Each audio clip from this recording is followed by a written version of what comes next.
Imagine it is January 1, 1980. In a modest suburban living room, a family gathers not around a television, but around a glowing terminal connected to a global network. No one calls it the internet yet. They call it the net, the grid, or simply cyberspace. The word feels strange, futuristic, even a little dangerous.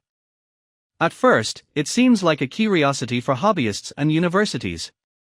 But within months, it becomes the nervous system of a new decade, connecting people in ways no one had prepared for. Historically, ARPANET had already connected a handful of research institutions. But in our timeline, that network remained hidden inside universities, laboratories, and military bases. But in this scenario, a different decision was made. In 1978, the US government, facing economic pressure and foreign competition, decided to open the network to commercial use. By 1980, small companies are selling home terminals. A modem costs less than a television. The network is no longer a luxury. It is an appliance. The first consequence is economic. Stock trading, inventory, and banking begin moving online almost immediately. Wall Street adapts faster than anyone expected. Manufacturers in Japan and Germany coordinate supply chains in real time. Productivity rises. The global recession of the early 1980s is shallower than in our world. But the real shock comes from the other side of the Iron Curtain. Eastern Europe was not ready for this kind of information. In our timeline, the Soviet Union restricted information tightly.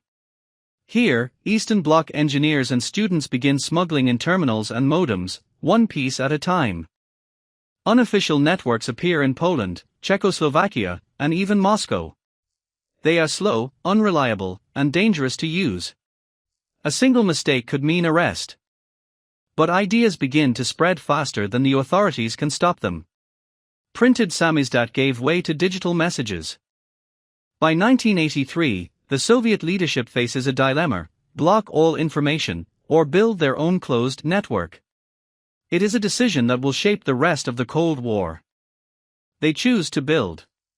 The Soviet network, called SET, launches in 1984. It is heavily censored, but it is still a network. The Cold War becomes an information war. Both superpowers pour billions into network infrastructure, laying cables, launching satellites, and training engineers. But censorship proves harder than expected. Users find ways to hide messages inside ordinary files. A children's game could carry a political essay. In the West, the early internet accelerates cultural change. Music, movies, and news cross borders instantly. A teenager in Ohio can hear a new song from London the same day it is released. The 1980s are still the era of MTV and arcade games. But now there is something else: online forums and multiplayer games. The virtual world is born early. By 1986, a new generation grows up with keyboards instead of typewriters. They think differently, work differently, organize differently. But there is a dark side. Hackers, viruses, and the first digital crimes appear years earlier than in our timeline. The network is not only a tool for freedom, it is also a weapon. Governments respond with new surveillance laws. Privacy becomes a political battleground. For the first time, ordinary people realize that their conversations are no longer private. The biggest twist comes in 1989. In our timeline, the Berlin Wall fell after years of isolation and protest. But here, information had already eroded it from within. The collapse of the Eastern Bloc happens faster, but it is also more chaotic. Revolutions are coordinated online, but so are counter-revolutions. The Soviet Union dissolves in 1990, not 1991. The early internet has become a weapon of mass communication, and it changed the map of the world.